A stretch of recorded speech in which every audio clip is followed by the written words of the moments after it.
Eh bien, bonjour à toutes et à tous et bienvenue dans cette nouvelle table ronde de la buvette. Je suis trop bien accompagné aujourd'hui. Valentin à ma gauche, vous avez déjà vu. Salut Val, comment ça va? Re-bienvenue dans la buvette. Ouais, carrément, ça va très bien.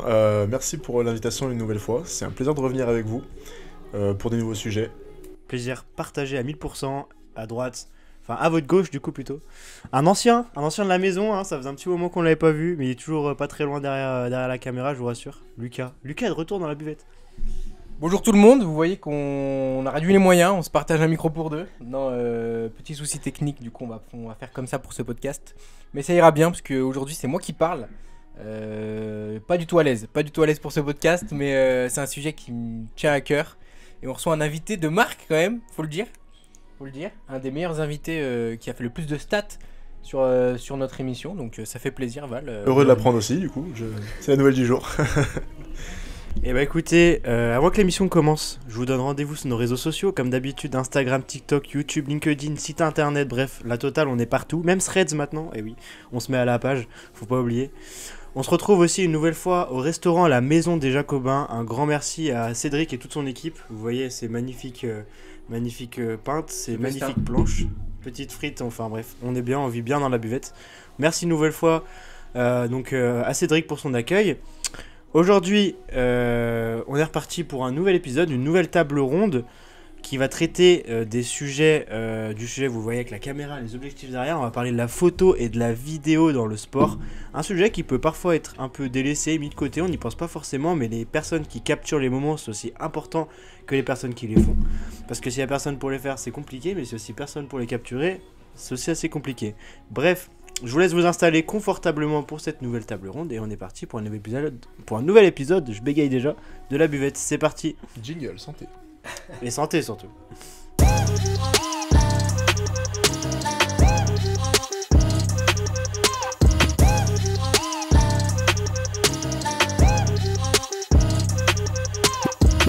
Et première question. Déjà, on va se tourner vers Valentin. Ça fait à peu près un an que t'es passé dans la buvette. Comment ça va, toi, depuis un an Comment ça se passe sportivement parlant, professionnellement parlant? Est-ce que tout va bien pour toi? La grande exposition médiatique, c'est vrai que tu as pu avoir grâce à cette émission. Comment tu le vis, comment tu le gères au quotidien, les haters, Il s'en est pas passé énormément des choses parce que déjà depuis que je suis passé chez vous, je sais pas si c'est lié, mais je me suis blessé. J'ai le genou qui fait un peu défaut depuis juillet et je n'ai pas pu toucher une perche depuis. Mais par contre, j'ai continué de toucher l'objectif. Ça n'a pas changé. Toujours la même passion. Non, sinon professionnellement ça va. Les projets enchaînent, plus ou moins gros. Encore une fois, je suis là ce soir, donc ça fait partie d'un projet aussi. C'est toujours un plaisir de venir avec vous. Sinon, sportivement, je me suis plus concentré sur la préparation physique, puisque je peux plus sauter avec mon genou. Préparation aussi un peu mentale. Mais du coup, dès que le genou est réparé, hâte de reprendre les goals et de repartir sur les pistes. Voilà. Trop cool. Oui, on n'avait pas précisé, mais Val, pour ceux qui avaient loupé le premier épisode, parce que depuis un an, il y a quand même de nombreux auditeurs qui ont rejoint l'aventure. Allez écouter le podcast de Valentin qui fait du saut à la perche. Et oui, un sport pas du tout commun, mais hyper intéressant. Où tu parlais de prépa mentale, justement, c'est un gros facteur de ce sport. Donc allez écouter le podcast, vous allez avoir plein de petites anecdotes croustillantes. Aussi croustillantes que les petits cornichons dans le pot juste devant moi. Bref. Assez parlé, on va poser un peu la même question à Lucas parce que c'est vrai que ça fait un petit moment que vous l'avez pas vu. Comment ça va sportivement, Lucas? Alors, du côté sportif, ici c'est sport loisir, hein, on fait muscu, on essaye de s'entretenir quoi. C'est vrai que on a un sujet que vous avez déjà entendu, si je me trompe pas, par rapport au planning, sur le sport le sport quand on a un travail sédentaire, un métier sédentaire, pardon. Comme quoi c'est super important de bouger, de s'entretenir, et c'est un peu ce que j'essaye de faire en allant à la salle, en faisant quelques activités sportives, en courant. Donc écoute, moi je m'entretiens. Puis au niveau des projets, si vous suivez la buvette, je vous invite à suivre aussi mon compte pro. C'est un de mes projets qui me prend le plus de temps, avec les photos, les vidéos, les créas à côté. Donc on est bien occupé quoi, je pense. Ah oui, c'est très bien dit. Merci Lucas. On passe directement à la première question qui traite du sujet du jour. Je vous le rappelle, la photo et la vidéo dans le milieu sportif. Alors la première question qui vient directement là comme ça, c'est comment vous avez commencé à faire de la photo? À quel moment vous vous êtes dit punaise, si je prenais un appareil et que je capturais des moments où je faisais des vidéos, enfin bref, à quel moment vous vous êtes dit ça? Peut-être Valentin qui commence? Eh ben allez. Bah moi comme je suis sportif depuis une grosse dizaine d'années, 13 à peu près, j'ai toujours eu ce besoin d'avoir des photos de moi dans la compétition pour avoir un retour visuel de ce que je produisais. Déjà ça aide énormément au niveau du coaching, mais bon, on va le dire aussi, ça flatte aussi un peu l'ego, d'avoir des photos de soi dans son sport. Je pense que vous ne pouvez pas dire le contraire. Non, puis c'est toujours sympa, à l'heure des réseaux sociaux, de pouvoir partager sa passion avec du contenu quali, Et de faire des petits débriefs sur la compétition Exact. qui s'est passée, donc... c'est inestimable. Exactement. Et puis du coup, bah, comme ça manquait un peu, surtout dans mon sport, l'athlétisme, on a peu de médias. La télé arrive petit à petit, on arrive à gagner un peu en visu, mais c'est rare de voir des cinquantaines de photographes sur le bord des pistes, comme on peut voir sur les bords des terrains de foot ou de basket ou autre. Donc là-dessus, moi il y a 3 ans, j'ai ma société de photo, j'ai ouvert ma société de photo il y a 3 ans, et du coup, bah, comme je faisais du sport et j'avais une caméra, bah, je me suis dit en fait... Le lien est très facile à faire, et du coup je me suis mis sur le bord des pistes avec les caméras entre 2 concours. Et voilà, du coup faire plaisir aux copains avec des photos, et puis voilà. Bah écoute, moi c'était à peu près pareil. Après, moi j'ai plutôt commencé la photo et la vidéo liées au graphisme. Parce que de base, donc mon métier c'est directeur artistique. Donc c'est plutôt créer, imaginer des stratégies de communication visuelle pour globaliser un peu le truc. Et en fait, un directeur artistique, c'est soit il s'entoure de personnes très compétentes dans chaque domaine, soit aussi il peut développer des compétences dans ces domaines-là. Donc la photo et la vidéo, c'est quand même la base de ce métier-là. C'est en tout cas de là que part n'importe quelle campagne, n'importe quel support. Et en gros, moi, ça s'est fait assez naturellement aussi. Et puis le sport, étant donné que c'est ma deuxième passion, avec la photo, la vidéo et le graphisme, bah, mêler les deux, c'était assez logique. Donc non, ouais, c'est ça, comme tu dis, c'est faire plaisir aux copains en commençant dans les clubs qu'on connaît, les assos du coin. Et puis après, bah, je sais que toi aussi, t'es bien intégré dans le circuit un peu des clubs pro de Bourg. Ouais. Pour aller faire 2-3 photos, 2-3 vidéos. Donc c'est toujours kiffant de voir, déjà de voir la lumière qui est disponible dans ces salles et dans ces ambiances-là. Ce qui, je pense que... Peut-être que je te court-circuite, mais c'est beaucoup plus difficile de faire des photos au gymnase du coin que dans un stade de Pro A où c'est super bien éclairé. D'un point de vue juste lumière, hein, attention, pas d'un point de vue de la vitesse de jeu et des actions, mais... Et sans parler de la logistique.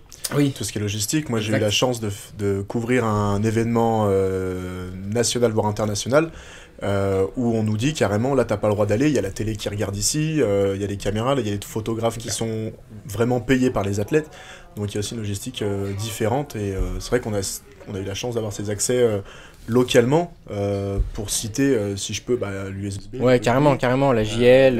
etc., où ils nous ont ouvert les portes gentiment. Et bah, ça fait plaisir de s'entraîner à photographier, à prendre des clichés. Dans des conditions comme ça, c'est Voilà, clair que ça fait progresser très très très vite. Et puis non, voilà, tomber dedans voilà, au fur et à mesure. Et puis après, on développe des connaissances. Donc, t'as des athlètes qui ont besoin de photos, ils vont te demander. C'est vrai que le réseau, pour le coup, se fait assez vite. Et ce que je trouve bien dans la photo, alors attention, c'est pas tous les photographes comme ça, mais il y a une espèce de... Ben, moi, en tout cas, je le traite comme ça, et je sais que toi, t'es un peu pareil. Il y a une espèce de non-concurrence entre photographes. Alors attention, ça dépend lesquels. Mais par exemple, faut savoir qu'avec Val, moi, par exemple, je le considère pas du tout concurrent, tu vois. Pas du tout. Et je sais que toi, t'es pareil. Et en gros, c'est plus de la transmission de compétences et de ta vision. Et en gros, être photographe, c'est avoir une vision et la développer. Et ce qui est super intéressant, c'est que tu prends 5 photographes, bah, c'est pas 5 concurrents en fait. C'est 5 personnes qui ont une vision différente et qui en fait, selon des besoins, selon des événements, peuvent être amenés à travailler ensemble. Peut-être même sur de la vidéo, hein, sur la photo, même ensemble sur des mêmes domaines. Et ouais, être amenés à faire des missions différentes. Et ça, je trouve ça hyper intéressant dans ce domaine-là. Et chaque personne qui fait le même métier que nous qu'on rencontre, en fait, on apprend un nouveau truc sur notre métier. Et il n'y aura jamais le même résultat. Pour compléter ce que tu dis, c'est la photo et la vidéo, c'est un art. Donc chacun a sa touche créative, chacun a appris de ses expériences. Et voilà, moi je peux autant en apprendre sur Lucas, voilà, que lui il peut en apprendre sur moi. Et en fait, juste si on s'aide, on va juste s'améliorer l'un l'autre. Et enfin, voilà, moi il y a d'autres vidéastes avec qui je travaille où en fait il a besoin de moi comme moi j'ai besoin de lui. Voilà, on s'aide. Chacun sa touche et sa vision de cet art en fait. C'est ça, et c'est ça que moi je kiffe dans ce métier. C'est aussi pour ça que la buvette existe, c'est qu'on rencontre du monde et qu'on on apprend sur nous-mêmes autant qu'on apprend sur les autres. Totalement. Et j'ai complètement déraillé et fait la méga parenthèse de la question de base, mais je te laisse reprendre un peu ton cours d'émission. Mais non, c'est très bien. Je reprends le micro, on se fait une petite passe là, hop. Non, mais c'est très bien que vous développez là-dessus parce que c'est aussi important de le mentionner, que c'est un milieu hyper, comment dire, communicatif déjà de base. Et le fait de partager ces choses, parce que la photo, en fait, on la fait pas pour soi-même déjà, on la fait souvent pour partager à quelqu'un. Parce que quand on est photographe, on est derrière la caméra et ça aussi, c'est une sorte d'humilité aussi, il faut le dire. Et c'est hyper intéressant du fait que vous partagez tout ça entre vous et que c'est de l'entraide.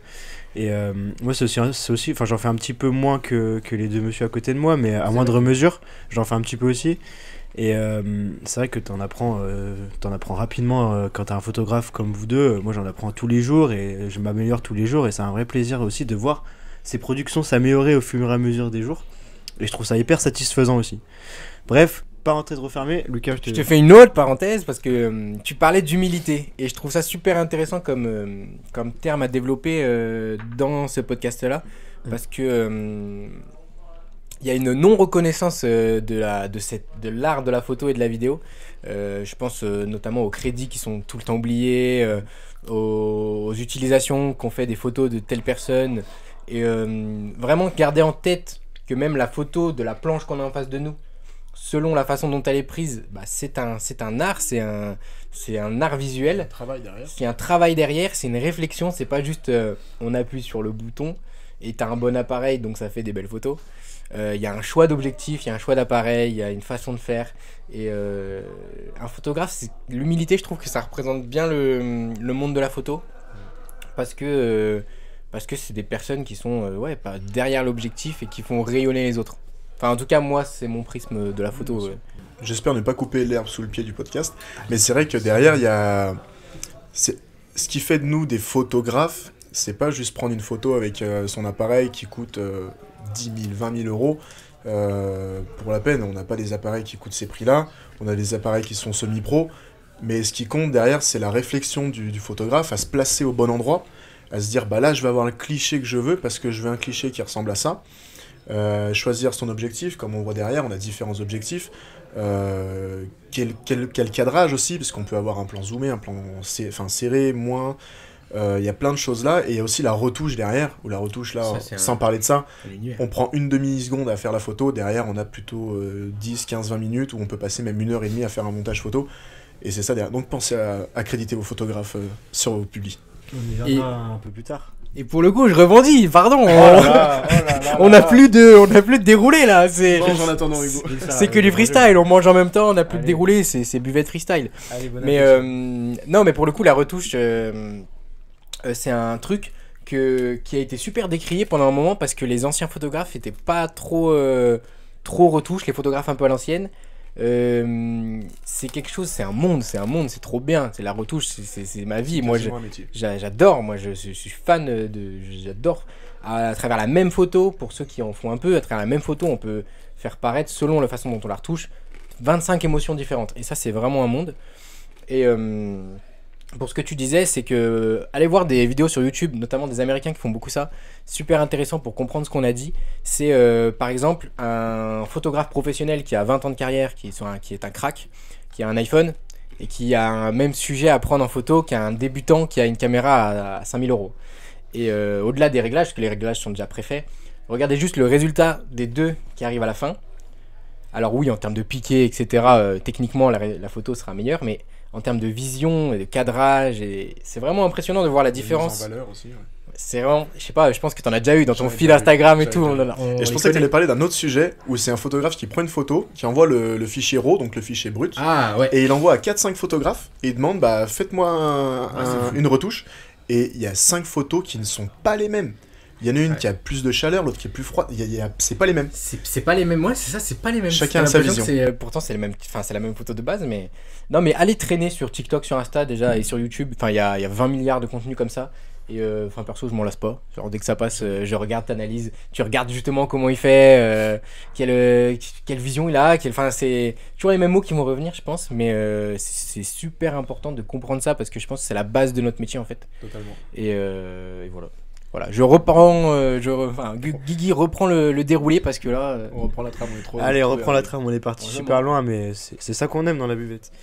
On parle de photographie sportive. Pour vous, c'est quoi vraiment les contraintes liées au fait que ce soit du sport? Forcément, déjà, il y a du mouvement. Ça, je pense, c'est la chose la plus importante, le facteur le plus important par rapport à des portraits ou des choses Bien comme sûr. ça. En quoi c'est compliqué de photographier du sport? C'est en 2 mots, c'est le one shot. C'est le moment sur l'instant, je dirais que c'est même plus dur que de l'événementiel. Parce qu'en fait, l'athlète, il va faire qu'une fois le mouvement. Quand on regarde surtout sur des matchs de rugby, alors oui, il y a peut-être 7 mêlées dans un match, il y a 6 essais, voilà. Mais le moment qu'on va photographier, il apparaît qu'une seule fois. Moi, je pense à une photo dans l'athlétisme pardon, qui est super connue, c'est celle d'Usain Bolt, qui finit son 200 mètres et on a l'éclair derrière lui. Je sais pas si vous voyez la photo de laquelle je parle. Ouais, je vois pas. Et ben, le photographe, il s'est placé... Alors, il y a aussi un peu de chance, parce que l'éclair, il peut pas le commander, voilà. Mais par contre, il est placé comme il faut, l'éclair, il arrive au bon endroit, et en fait, si ce mec-là, il avait pas appuyé sur le bouton, ou vraiment à une demi-seconde après, j'espère qu'elle s'affiche sur l'écran, Lucas au montage. Lucas du futur, let's C'est go. ça. Et non, en fait, le plus dur, c'est le mouvement. Déjà, techniquement, comme le disait Hugo, c'est qu'on est contraint. On est obligé d'avoir une vitesse élevée. Alors, sauf pour de la création, où on peut descendre notre link shutter, où là, on peut avoir des effets de filet qui sont super intéressants avec des rendus vraiment... Bon, faut bien s'entraîner un peu. Faut bien s'entraîner, mais dans le sport auto, ceux qui maîtrisent ça, C'est ça. fait des photos folles. Après, dans d'autres domaines aussi, mais... Mais ouais, je pense que c'est plus la technique de... Le fait de... Il passe une seule fois à un seul moment, et il faut avoir le cliché.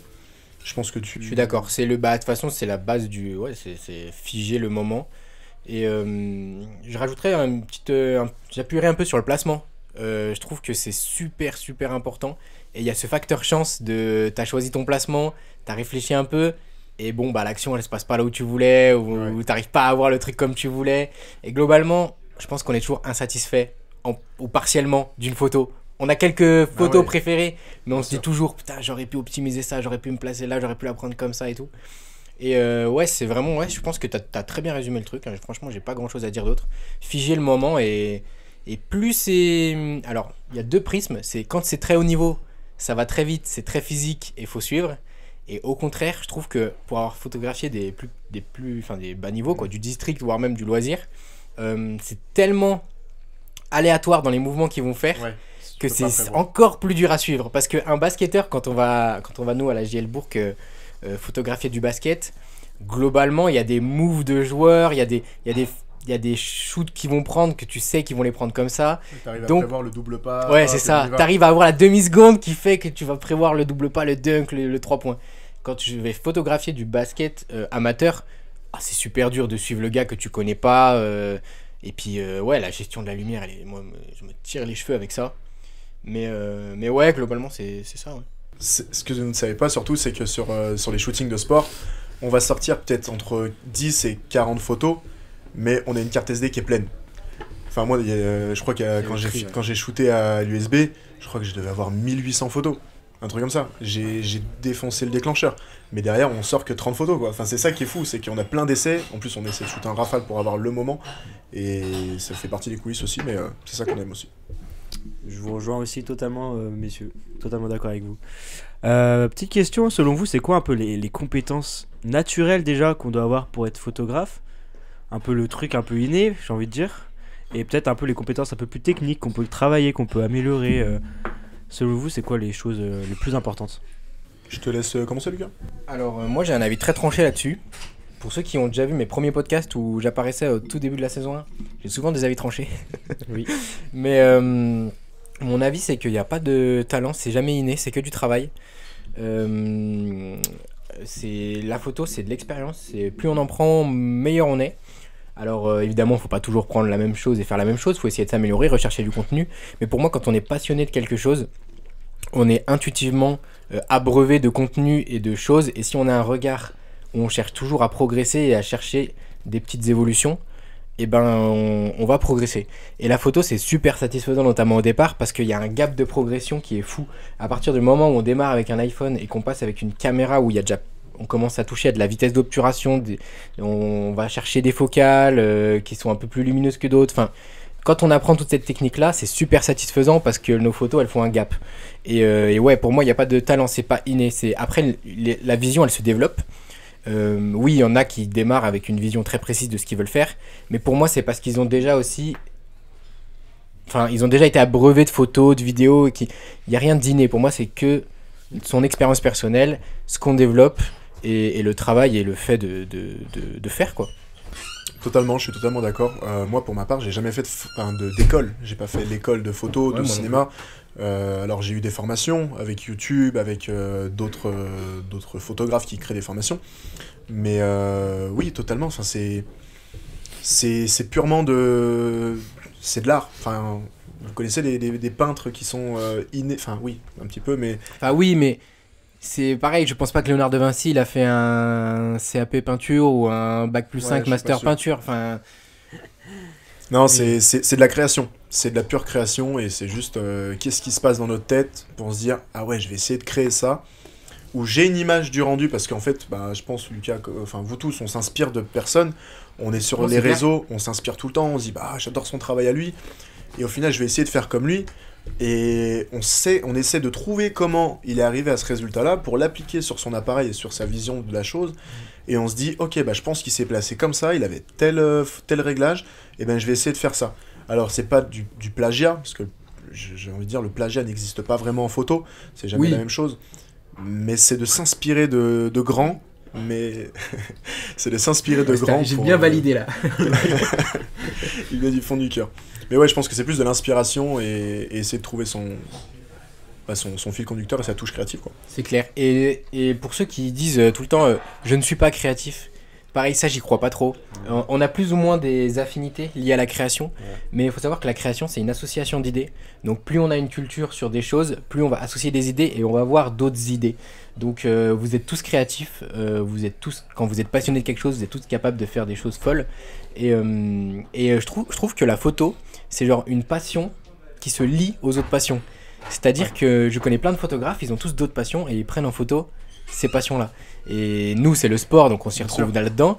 Mais quelqu'un qui va être passionné de cuisine, prendre des belles photos culinaires, c'est super dur, super exigeant et c'est super satisfaisant. Donc non, c'est trop cool. En plein cornichon, super. Mais c'est vrai que pour rebondir sur ce que vous disiez, pardon, j'ai une petite pensée là pour Noé Delaunay. Sa phrase qu'il m'avait dit, j'avais un peu le syndrome de l'imposteur où j'ai l'impression de pas être créatif, alors qu'au final le mec fait des trucs de fou, quoi. Et en fait, ouais, comme vous dites, de toute façon, du moment que vous créez quelque chose, vous êtes créatif.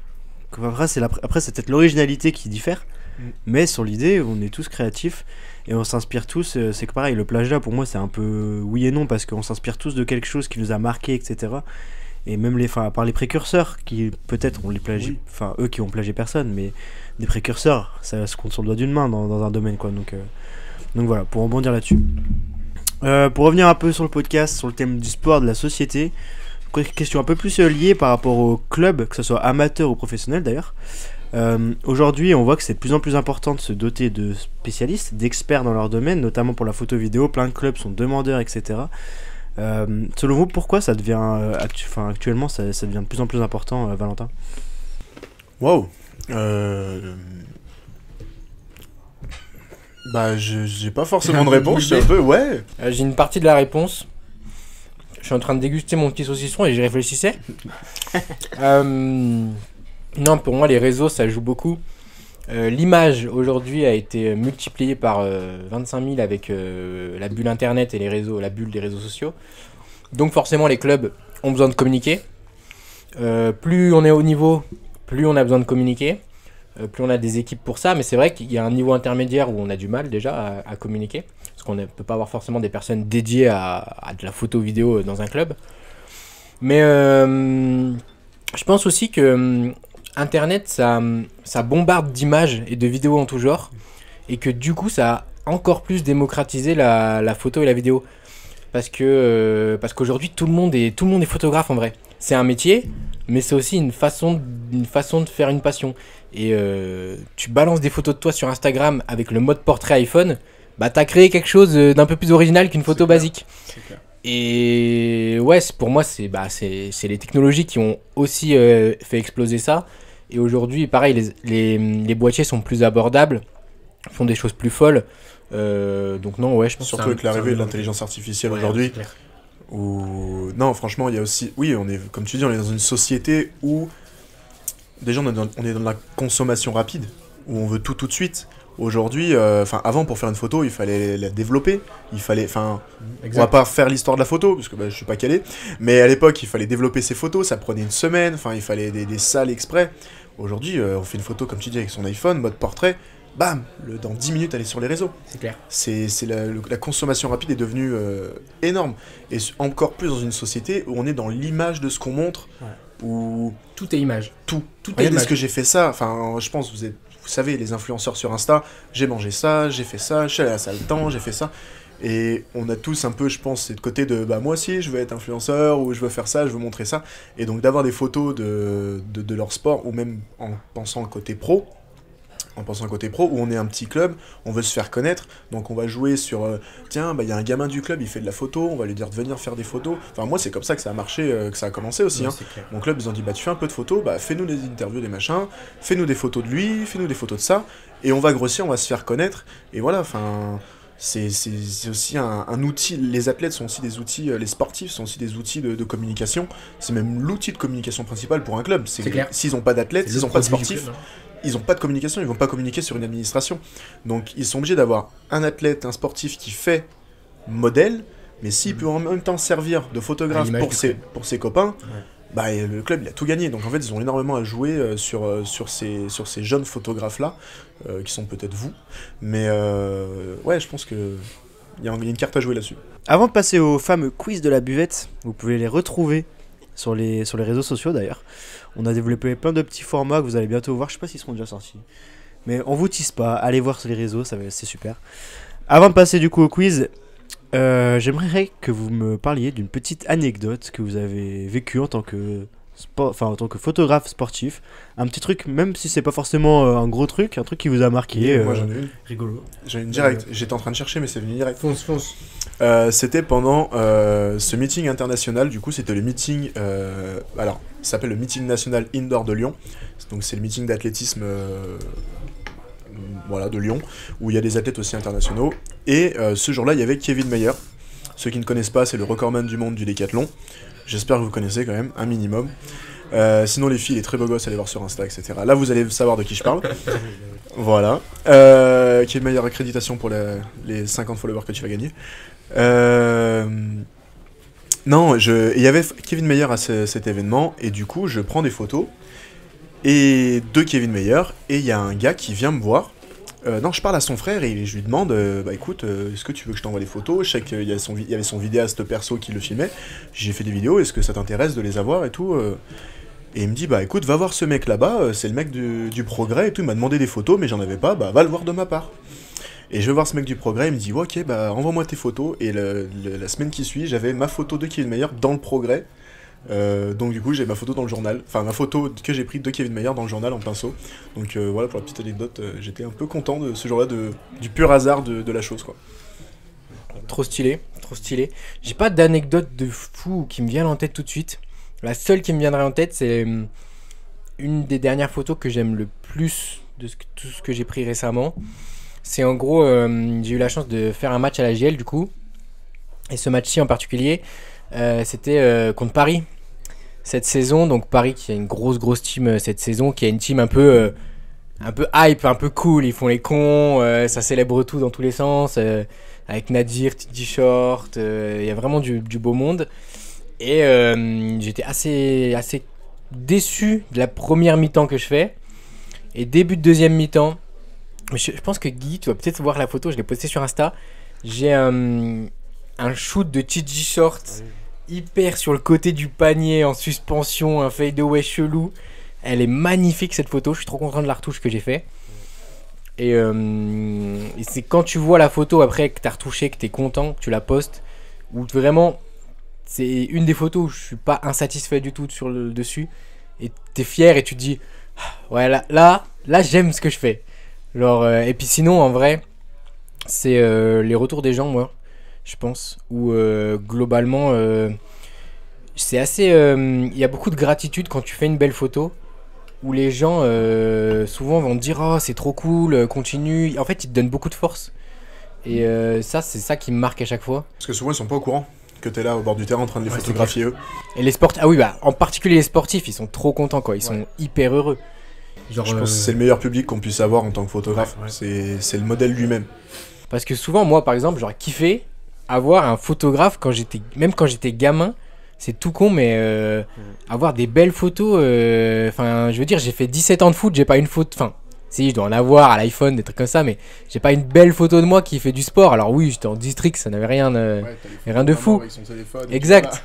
Mais tu sais, c'est les souvenirs, c'est les souvenirs sportifs, c'est les souvenirs avec les copains. En fait, je pense à un truc, mais par exemple, je sais que là, on a prévu de faire des trucs dans une asso, un club de basket de notre coin. Je pense que si les gamins vont en finale ou en demi, faire une petite vidéo, récap et tout, et je me dis ça, ils se rendent pas compte, enfin si, ils s'en rendent compte déjà, ils sont super contents, mais dans 5-10 ans, quand ils vont re-regarder ça, et ils vont se dire putain, j'étais avec tel gars, telle meuf, tel pote, machin, on a vécu un moment de ouf. La vidéo est quali, on a vécu un moment de ouf, machin. Et ça, c'est fou. Et je fais un parallèle qui a peut-être rien à voir, mais Instagram, donc le réseau social photo et vidéo par excellence. Moi je l'utilise alors en pro et en perso je l'utilise comme une mémoire, tu vois, comme une banque d'images mémoire où des voyages, des moments passés importants et où tu te dis ben dans 5 ans quand je vais refaire de temps en temps le tour de mon Instagram ou même la semaine prochaine je vais me souvenir de moments cool avec telle personne et tout, et je l'utilise un peu comme ça, et c'est pour ça que je trouve c'est trop cool. Et un autre, là j'enchaîne, là je m'arrête plus. C'est un conseil que je peux vous donner, c'est imprimer vos photos, Photobox, Cheers et tout, tu sais les formats 10, 15 là. Petit Polaroid, ouais.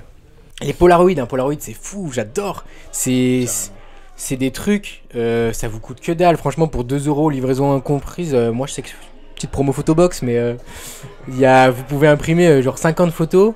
Après n'imprimez pas non plus trop de photos, c'est mauvais pour l'environnement, mais des photos que vous kiffez et ça vous fait un truc trop cool quoi. Ouais, vraiment, franchement, ouais. Mais j'ai dérivé de l'anecdote. Non, il y a eu trop d'anecdotes.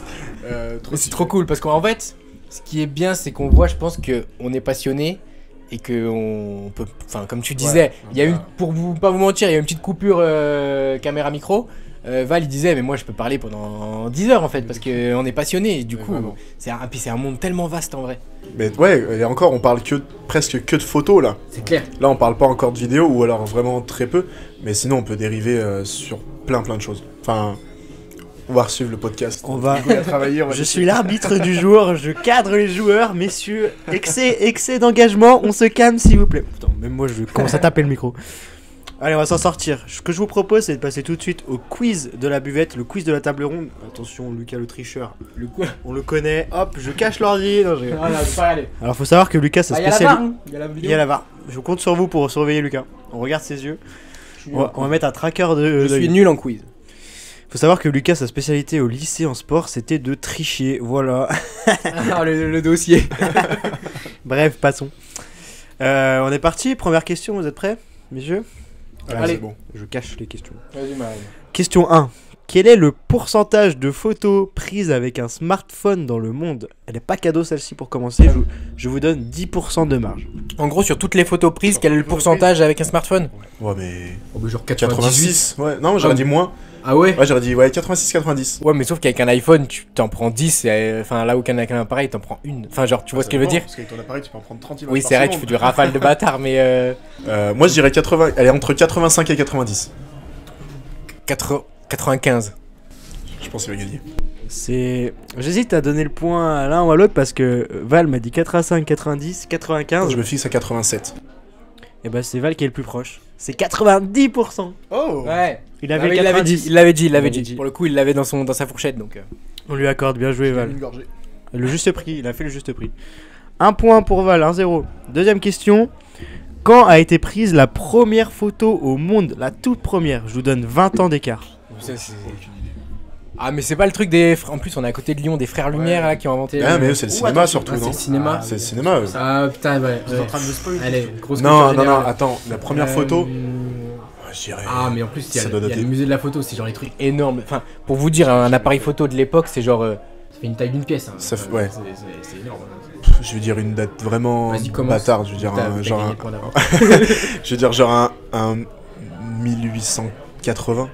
J'en ai aucune idée. Et ben moi je vais faire un peu la pupute comme on l'appelle. Je vais me placer juste devant ou juste derrière, histoire de choper une chance sur deux. T'as dit quoi déjà? Moi je dis 1880, mais donne plus récent. Je suis sûr que c'est plus récent. Non, moi je pense que c'est plus vieux. Ah, moi que la photo ça date. Bah ouais, mais ça dépend ce que t'appelles photo. C'est ce que photo avec un vrai appareil photo ou c'est photo genre parce qu'en vrai figé. Parce que figé. Figer le moment. Ouais, mais figer une image. Parce qu'en fait, les photos.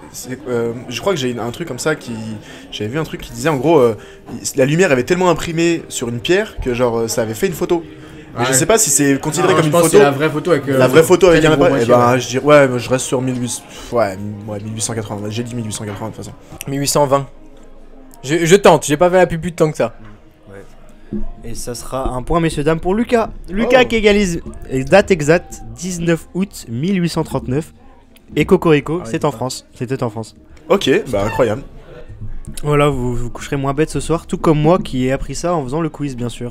Parce que je ne suis pas la culture innée, bien sûr. Question 3, vous m'avez un peu spoilé la question. Qui sont les inventeurs du cinéma? Et la petite question bonus, c'est est-ce que vous savez le thème du premier film qui est sorti? Bah déjà les frères Lumière. Bah les frères Lumière, oui. Ça, il On a un demi-point chacun. Et c'est quoi la deuxième question? Le thème du cinéma. Le thème du premier film. Premier Alors film. attends, si on essaie de se Moi, le remettre premier un peu film dans qui est le sorti truc, officiellement au cinéma. c'est genre. C'est un peu connu si vous connaissez. Ça, je savais. Ouais, pour le coup, je l'ai pas. Ce serait quoi du théâtre enfin, pas une comédie. Ouais, si, une comédie. Je sais pas. Ah, c'est pas ça. Moi, un reportage sur les hérissons. C'est très précis, on tente des choses ici. Non, j'en sais rien. Alors, pour la culture générale, le premier film payant de l'histoire, c'était tout simplement une caméra qui était fixée devant une sortie d'usine. Ah ouais. T'es pas loin des hérissons quand même. Hein. Et en gros, les gens qui sortaient de l'usine, les gens qui étaient dans la salle de cinéma, ils avaient peur que les gens leur rentrent dedans. Parce qu'ils se rendaient pas compte.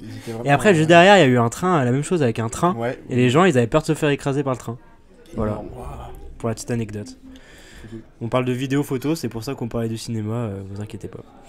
On va passer maintenant à une question un peu plus Instagram. Là. Quel est le sportif le plus suivi au monde? Facile. CR7. Ouais, j'avais dit Ronaldo aussi. Ouais, Ronaldo. Et je peux même. On me tente un top 3? Tu l'as ou pas? Ah, j'ai pas un top 3. Moi, je pense qu'il doit y avoir un. Il doit y avoir Messi en Non, deuxième. pas tant. Moi, je pense ouais pas. Si, je pense.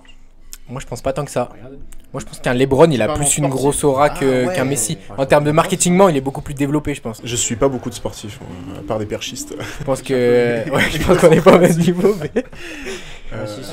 Si, il y a bien Messi. S'il y a Messi, et ben. Ronaldo. Et ben, il mérite pas en tout cas. Messi, Mais Neymar. Ronaldo, Messi, Neymar. Ah, d'accord. LeBron James, c'est que 5ème. LeBron James, c'est 5ème. Le Et 4ème, c'est un joueur de cricket. c'est un joueur de cricket, 97 millions, mesdames et Il messieurs, y a pour pas le le gars pirate. de baseball aussi là qui est méga connu. Comment il s'appelle De baseball? Non. Je sais pas. Bon, passons. D'accord, et ben en tout cas, ça fait plaisir. Ronaldo, ça mérite. Neymar, ça mérite. Messi, ça mérite pas. On passe à la suite du podcast. Je viens de me mettre à dos 50% des auditeurs. Mais on passe au suite du quiz. 70% parce que Messi est préféré. Et ben Val, merci. Voilà, Enfin, c'est cool d'être bonne venu soirée. pour le dernier podcast de ta saison dans la buvette. Bon, ça fait quand même des points pour les messieurs. Faut pas oublier, ça fait 2 partout, hein, si je me dis pas de bêtises. 3 partout même, 3 partout. Non, 2 partout, quelque chose que je raconte. Bref, passons. Dernière question, ça va vous départager, comme ça on est nickel. Alors, il faut savoir que la photo la plus chère du monde a été vendue en septembre 2023. Est-ce que vous pouvez me dire son prix avec 500 000 € de marge, pour vous donner une petite idée? Ouais, donc c'est en millions déjà. Ouais. C'est en millions, donc après. Je sais même pas quelle photo ça peut être déjà. Ça peut être- Est-ce que tu connais le thème Tu vas gagner un point aussi, Hugo. Tu peux Est-ce que nous tu connais dire, le thème le thème sans de Google? Le thème, ça doit Euh, être genre. Qu'est-ce qui peut se vendre à ce En vrai, ça peut être- c'est genre une photo de rue, je pense, ou un portrait. Pas un portrait, c'est peut-être trop Je perso. sais pas, ouais. Si, c'est un C'est un portrait C'est un portrait Ok. Donc de quelqu'un. de- portrait de dos d'une femme dénudée. Ah, donc c'est un peu. Ah oui, c'est méga artistique. ça Est-ce fait qu'on peut plaisir, voir la mais- photo ou pas Et l'estimer en tant que. Voilà, J'avais- l'image, J'avais on pas vous du l'avait tout. J'avais J'aurais pas du tout en la. tête Non. qu'un truc comme ça. Je voyais un truc beaucoup plus mise en scène et tout, mais. 500 000 près, je dirais 8 millions Pas 7. visible. Je dirais 8 millions 7. Ah, moi je vois plus. Ah, moi j'étais genre. Mais tu sais que les œuvres d'art en vrai ça peut monter très haut. Hein. Bah oui, c'est de l'art, y a pas de prix. Genre, y a pas de... En fait, c'est ça qui est dur, c'est que. Ouais, y a pas de prix pour l'art. Mais moi je vois genre un truc, genre un 96 millions, genre. Ah ouais. Ah ouais, moi je vois. Bah, allez. Non, parce que ta réaction elle me. Non, mais calme- non, me calme un non, peu, mais- non, mais je sais pas. Non, franchement, là, j'ai aucune idée. Hein.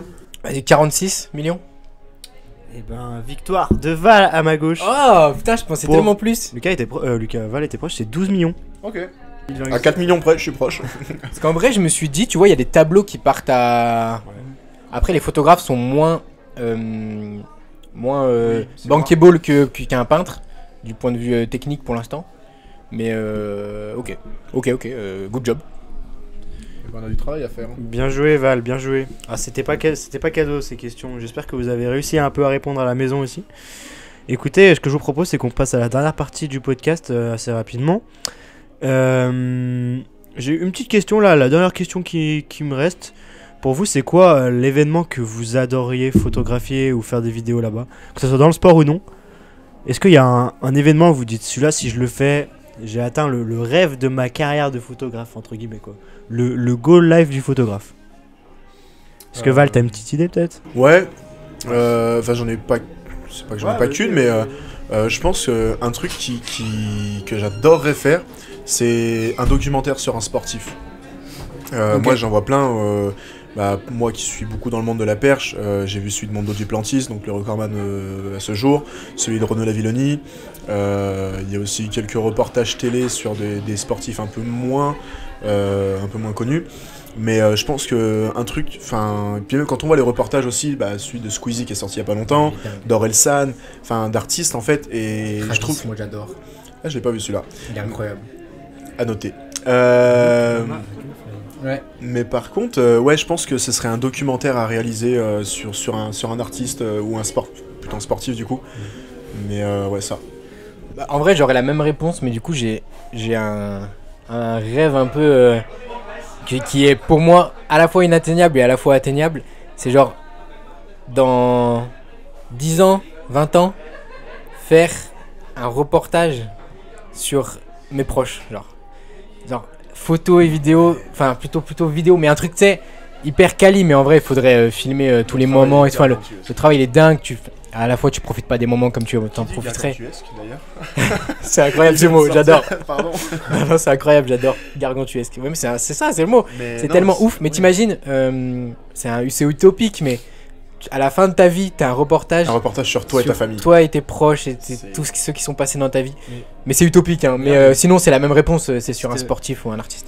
Petite parenthèse, alors c'est peut-être que moi qui me fais des idées, mais est-ce que quand vous étiez petit, vous n'avez pas un moment où vous vous êtes dit, ça se trouve, il y a une caméra qui me suit tous les jours? Est-ce que ça vous arrivait chez vous aussi? Moi, quand j'étais petit, à un moment où je me suis dit, ça se trouve, genre, je faisais attention à ce que je faisais dans la journée, parce que je me dis, ça se trouve, il y a un mec qui me filme et tout, parce que je vais devenir une star et tout, ça se trouve, il me filme déjà. Pas tant que ça, mais par contre en compétition ça m'est déjà arrivé de vas-y fais pas ça, ça se trouve il y en a qui te prend photo maintenant et tout, parce qu'en fait je commençais à voir des photographes autour des pistes et je me disais ah non bois dans ton eau comme ça et tout, c'est peut-être plus stylé, mais ouais non pas tant que ça, enfin un petit, en vrai si je l'ai eu quelques fois, on va pas se mentir, je l'ai eu quelques fois. Non, bah écoute, voilà, c'était mon petit rêve utopique qui ne se réalisera jamais, mais que je kifferais d'avoir. Amazon Prime, vous savez ce que vous devez faire, Voilà. filmer la famille de Lucas. Lancer une société qui fait voilà, vous mettez un vidéaste pendant la durée de vie d'une personne. Ça fait beaucoup de disques durs ça quand même, je pense. C'est beaucoup d'euros, je pense, à dépenser pour avoir 5000 Tera et encore je suis gentil de rush. C'est clair. Mais non, mais voilà, c'était pour la petite anecdote. Et non, sinon un sportif, un artiste, ouais, à suivre. Après, moi j'ai un rêve atteignable entre guillemets. Ce serait de faire photographe vidéaste sur une tournée d'un artiste. Un artiste qui me plairait, qui serait un peu engagé dans les valeurs que j'ai. J'ai pas d'idée en tête, mais un truc très stylé avec beaucoup de scénographie et tu le suis sur une tournée et puis pourquoi pas faire voilà, des photos sur la tournée, un reportage en fin de tournée, un truc comme ça. Je pense que c'est pas si impossible que ça. Ouais, c'est atteignable. Parce que quand tu vois des TikTok ou des trucs comme ça, tu vois les mecs ils demandent juste est-ce que je peux passer juste derrière la barrière avec culot, ouais au culot en fait. Et Ça, si vous voulez, si vous êtes photographe là, que vous galérez, mais des accréditations, ça se demande super facilement en fait. Faites-vous un book, envoyez des mails, appelez des gens. Et vous serez en première loge. Au pire, c'est non. Au pire, c'est non et gentiment. Ouais. Enfin, moi, le meeting national de Lyon, où il y avait Kevin Meyer, je racontais l'anecdote tout à l'heure. J'ai passé un coup de téléphone à une nana de la région. Je dis voilà, je suis photographe, je suis aussi athlète dans la région. Est-ce que je peux photographier? Elle m'a dit je regarde et je te réponds par mail. 2 jours après, j'avais un mail. Oui, c'est bon, vous avez votre accréditation, faut venir chercher le papier temps. Et j'ai eu mon chasuble, mon petit pendentif, dire je suis photographe. Et tu passes pas là, comme je disais avec les caméras et tout. Et c'est super. Ayez du culot. En photo, c'est du culot. Pour la dernière anecdote, pour le coup, j'avais une anecdote que j'aurais dû raconter tout à l'heure, mais ma première expérience d'événementiel dans la photo, c'est le Printemps de Pérouge. C'est un festival qui se passe à la Plaine de l'Ain, si je ne dis pas de bêtises. Je sais pas du tout. C'est en Rhône-Alpes en tout cas. Et mes premiers artistes que j'ai photographiés dans ma vie, c'est Soprano, Dadju, Pascal Obispo, Gringe, enfin que des artistes un peu plutôt hype, c'est cool. Ouais. Et à l'époque, les gars, vous allez halluciner, mais l'anecdote elle est folle, c'est que je faisais ça à l'iPhone, genre j'avais j'avais quoi, j'avais 15 ans, 16 ans, et j'étais au milieu, on avait le droit aux 3 premières chansons de chaque artiste en fait au début, et j'étais au milieu donc devant les gens qui étaient au premier rang quoi, tu sais, dans la tranchée là, devant la scène. Et les mecs, ils étaient tous en Canon Sony en 70-200. Ils avaient sorti l'artillerie lourde. Et t'as mon petit Lucas, 15 ans, 16 ans, tout frais, là, avec son iPhone. Et tout content d'avoir l'iPhone 12.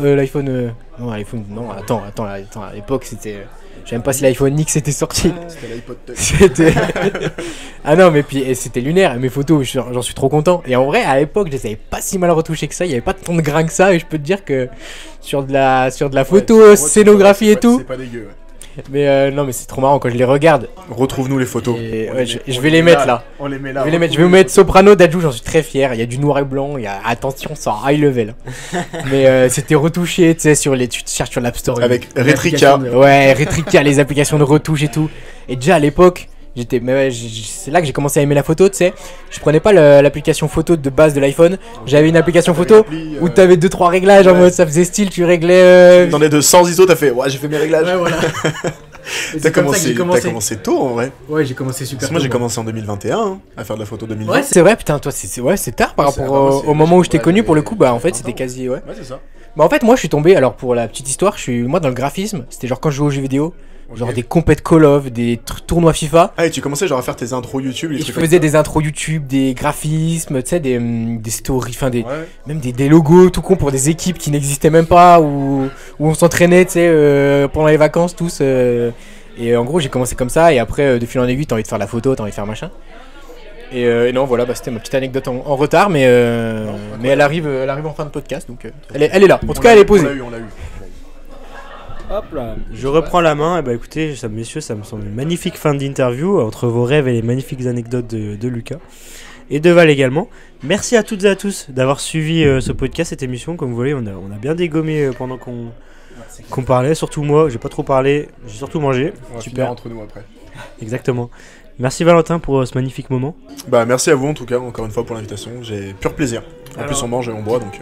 Oui, c'est sûr, c'est magnifique. Petite question, t'as préféré la première interview ou la table ronde? Ouais, les deux sujets, je pouvais parler de ça pendant 6 heures, je peux vous faire un podcast pendant 6 heures. Donc les deux sujets, il n'y a pas de préféré ou pas. De toute façon, dans les deux cas, j'ai adoré. Enfin, franchement, non. Super, génial. Merci Lucas aussi d'être passé de l'autre côté de la caméra le temps d'un instant. Vous allez pas me voir souvent, mais c'est un exercice qui est cool à faire. C'est pas facile, franchement. Et c'est pour ça qu'on aime bien aussi t'inviter, Val. C'est parce que t'as une aisance à parler de ce qui te passionne, je trouve assez folle. Donc merci beaucoup. Et merci à la Maison Jacobin, je pense que t'allais enchaîner par ça, mais on a un cadre assez fou. Vous entendez peut-être, il y a une petite ambiance sonore, il y a peut-être une cinquantaine de personnes qui sont en train de manger 2 murs derrière nous. Donc merci à tout ce beau monde, suivez la buvette et puis des bisous. Et oui, on se retrouve sur les réseaux sociaux, n'oubliez pas. D'ici là, portez-vous bien, faites du sport et n'oubliez pas que la vie est un sport, alors buvons-la sous tous ses angles. Ciao tout le monde!